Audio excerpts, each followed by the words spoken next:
Aquel asesino a sueldo, el único que Luisito, el pequeño hombre lobo, había dejado con vida, iba como alma que llevaba el diablo.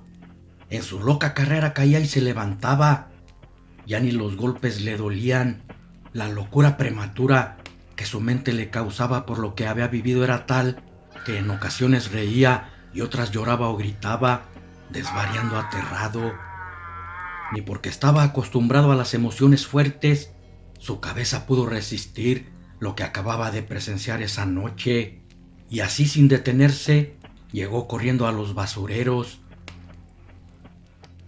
Cuando el hermano de Macario le preguntó qué había sucedido, decía puras incoherencias.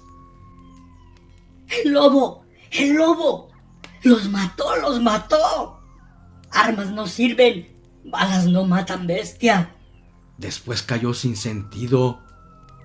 Aquel mal funcionario de nombre Matías no entendió bien lo que le dijo, pero a como había llegado su matón con las ropas rotas y ensangrentadas, no le cabía la menor duda que los hombres enviados para aniquilar a Nacho habían fallado.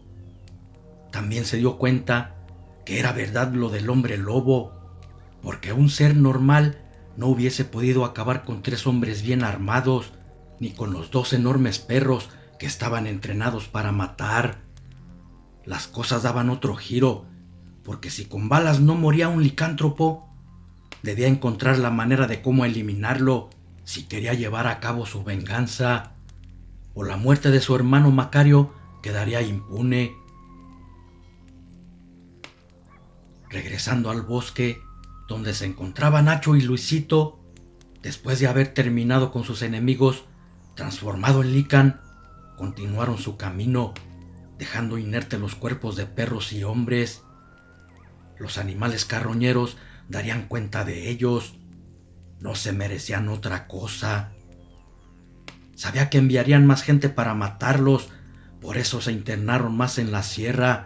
Así les sería más difícil encontrarlos. El pequeño hombre lobo utilizaba su olfato para detectar cualquier aroma que le indicara peligro, y con su desarrollada vista escudriñaba la oscuridad, tratando de captar cualquier movimiento para no ser sorprendidos. Caminaron por un tiempo hasta que los ojos del lobo descubrieron una cueva. Dejó a su padre recargado en un árbol y entró en ella. Debía cerciorarse que no hubiese ningún peligro dentro. Lentamente se introdujo en el oscuro agujero, usando todos sus instintos de lobo. Ellos le indicarían cualquier anomalía que fuese de peligro. En eso, su sentido lobuno detectó amenaza, al mismo tiempo que escuchó un tremendo rugido viniendo del fondo de la cueva. Se puso alerta y en posición de atacar a lo que fuese que estuviera dentro. Entonces emergió un gigantesco oso. Estaba a punto de invernar y, furioso, se abalanzó contra el intruso que había perturbado su sueño. La bestia era más fuerte que los linces, sus mordidas y zarpazos mucho más potentes. De un zarpazo, Luisito fue lanzado contra el muro rocoso de la cueva, rebotando entre las piedras, y el dolor le hizo lanzar un rugido. Al ver que la bestia de 500 kilos se lanzaba para rematarlo, el licán de un salto se levantó para recibirlo. Su golpe lo había hecho enfurecer, y eso no era recomendable para nadie. El encontronazo fue brutal. Ambas bestias eran muy poderosas, con la diferencia que las heridas en el licán sanaban pronto y las del oso no. Afuera de la cueva, Nacho escuchaba sus feroces rugidos. Se oían tan escalofriantes que por momentos pensaba que su hijo iba a ser derrotado, hasta que vio salir al lobo vencedor. Había menospreciado su poder, aquel poder de un ser superdotado por la luna. De repente, Cayó un rayo y gruesas gotas empezaron a caer, iniciándose una fuerte lluvia que los obligó a meterse rápido a la cueva. Una vez dentro, Nacho encendió una fogata con un tronco seco que estaba adentro, y por segunda ocasión, lo que Luisito había cazado le serviría de alimento. Esa es la ley de la vida. Unos mueren para que otros puedan sobrevivir. Afuera seguía lloviendo, por agua no se preocuparían. Luego que comieron carne de oso, con la panza llena, se dispusieron a dormir. Esa noche sería tranquila para ellos. La lluvia arrullaría sus sueños y ningún depredador andaría fuera de su madriguera con ese vendaval, y cansados durmieron como dos angelitos. En la mañana, cuando despertaron, Luisito ya no era lobo. El poder de la luna había desaparecido al ponerse el sol. Así sería cada noche. Durante el tiempo que hubiese luna llena, se convertiría en una bestia poderosa. Así es esa terrible maldición. Aunque por otro lado, no era tan terrible, debido a que hasta ese momento ya les había salvado varias veces la vida. Luisito, intrigado, le preguntó a su padre quién era su madre y por qué se convertía en eso. Nacho guardó silencio por un momento y, creyendo que era oportuno contarle la verdad, comenzó a decirle que no lo sabía. Él se lo había encontrado en el basurero recién nacido.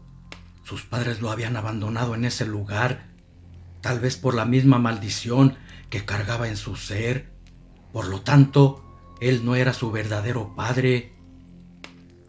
De los ojos del niño salieron unas lágrimas. Nacho las limpió diciéndole que lo amaba como a un hijo y se sentía bendecido por habérselo encontrado. De eso no cabía ninguna duda, puesto que lo había cuidado desde ese día. Luisito le correspondió dándole un tierno beso en la mejilla y se acurrucó en sus brazos.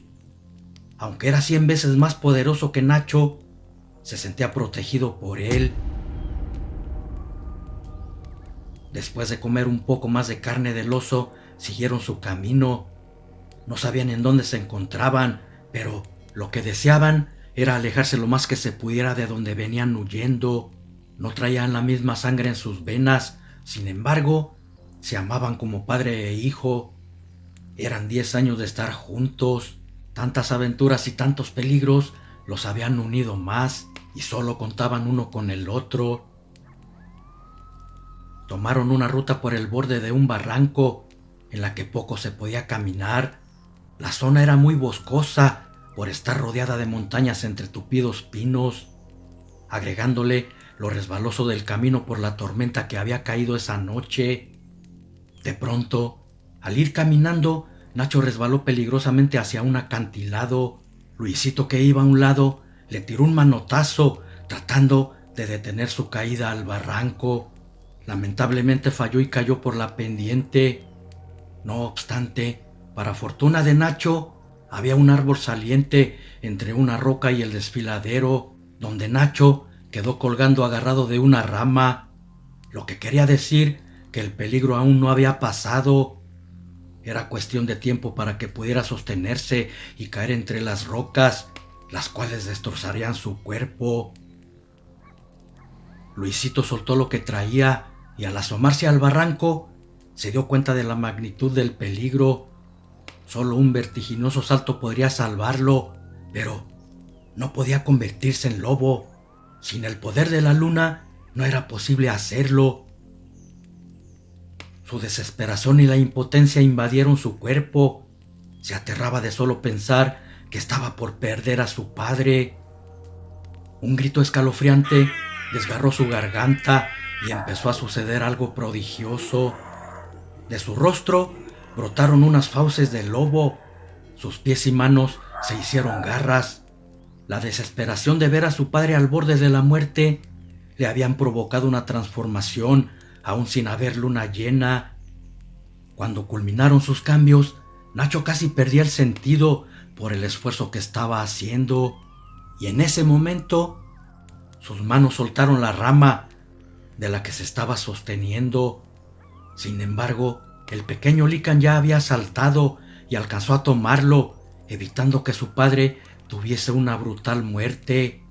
Aquel salto fue tan impresionante que logró caer en la roca saliente. Luego de otro salto, llegó a la superficie en tierra firme, con el cuerpo de su padre a cuestas. Era notorio que además del peligro de sus perseguidores, el bosque era otro enemigo más. Sus montañas y todo lo que las habitaba eran otros peligros latentes. Por eso debían tener cuidado. Por otro lado, Matías creía haber encontrado la forma de matar a Lobo y a Nacho. En la cárcel había un brutal asesino condenado a cadena perpetua. Estaba tan descomunal que fácilmente medía 2,5 metros. Además, era muy corpulento. Matías entró a su celda y después de decirle lo que quería, le prometió que si cumplía con ese trabajo, lo dejaría libre. Al gigantón le pareció fácil lo que le pedía. Matar a un simple hombre y al chico no sería difícil para él. Ya ansiaba triturarle los huesos para quedar libre. Pensó para sí mismo. Entonces, Matías reunió a otros matones y empezaron a planear la cacería. El bosque no tendría testigos de su fechoría, porque dejarían sus cuerpos como carne de carroña.